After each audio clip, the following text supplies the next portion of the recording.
Bonjour tout le monde! Aujourd'hui, on prépare notre boîte à outils pour l'écriture. Faut voir ça un peu comme un menuisier. Pour bâtir une maison, ça prend les bons outils.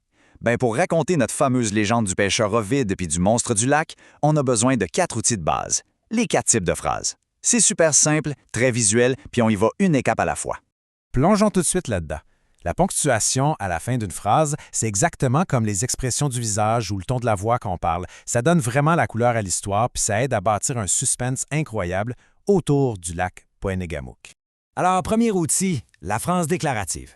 Ça, c'est comme planter les 2 pieds bien solidement par terre. On est calme, on donne une information toute simple, un fait ou une opinion.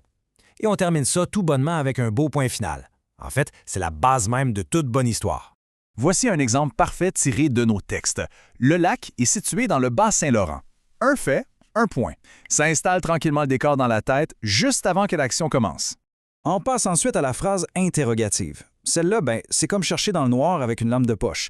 On pose une question, on veut aller chercher l'information. Et on utilise le fameux point d'interrogation à la fin.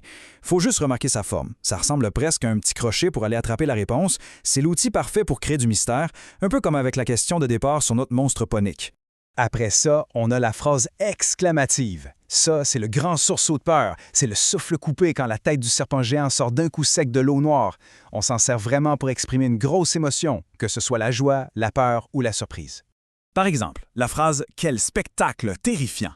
Ce grand point d'exclamation-là à la fin, c'est la preuve visuelle de la panique totale du pauvre pêcheur Ovide. À noter en pensant que ça commence super souvent par un petit mot spécial, des mots comme « quel »,« que » ou « comme ».